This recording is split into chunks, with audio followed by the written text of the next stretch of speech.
আসসালামু আলাইকুম রহমতুল্লাহ। বিএনপির সিনিয়রদের জরুরি বৈঠক, সেখানে তারেক রহমানের ভার্চুয়ালি অংশগ্রহণ এবং আওয়ামী লীগের সাধারণ সম্পাদক কাদের কাক্কুর আলটিমেটাম, সব কিছু মিলাই ডক্টর মোহাম্মদ ইউনূসের ঈদুল আজহার পরে দুঃসংবাদ দুঃসংবাদ দুঃসংবাদ। আপনারা জানেন, ঈদুল আজহা উপলক্ষে ডক্টর মোহাম্মদ ইউনূস জাতির উদ্দেশ্যে যে ভাষণ দিয়েছে, সেই ভাষণে ক্ষোভ প্রকাশ করেছে বিএনপি। তারা বলেছে যে ডিসেম্বরের ভেতরে নির্বাচনের কথা বলার পরেও, অধিকাংশ রাজনৈতিক দলগুলো বলার পরেও কেন তিনি এপ্রিলে নির্বাচনের কথা বললেন। এপ্রিলের সময় এসএসসি পরীক্ষা এবং এইচএসসি পরীক্ষার মতো পাবলিক পরীক্ষার হতে পারে।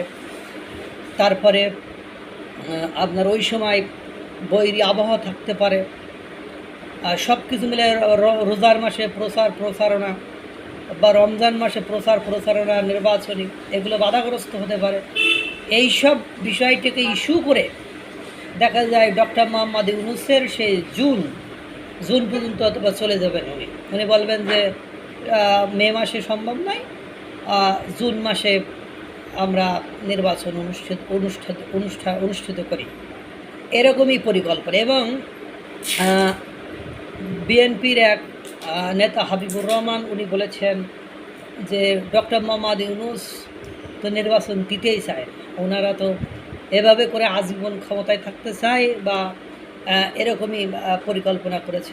আর এই দরকার উনি এসে যে সুযোগ সুবিধাগুলো নিয়েছেন, যেমন গ্রামীণ ইউনিভার্সিটি প্রতিষ্ঠা করেছেন, ম্যান পাওয়ার অর্থাৎ বিদেশে মানব আদম ব্যবসা, তারপরে গ্রামীণ ব্যাংকের সরকারির শেয়ার কমিয়ে ফেলা, 666 কোটি টাকা ক্ষমা, ওয়ালেট সিস্টেম, যতগুলো সুযোগ সুবিধা উনি নিয়েছেন এবং ওনার ভাইপো ভাইজি আত্মীয় স্বজন যেভাবে করে বিভিন্ন চাকরিতে বা সরকারে বসিয়েছেন, উনি যদি ক্ষমতাচ্যুত হন বা উনি যদি চলে যান, তাহলে এই 666 কোটি টাকার মামলা আবার চালু হতে পারে, এই ওয়ালেট সিস্টেম বাতিল হতে পারে, এই গ্রামীণ ইউনিভার্সিটি বাতিল হতে পারে, তারপরে এই যে ম্যান পাওয়ারের যে নিবন্ধন বা ম্যান পাওয়ার যে সরকারিকরণের যে সিস্টেমটা, সেখান থেকে তিনি ছিটকে পড়তে পারেন।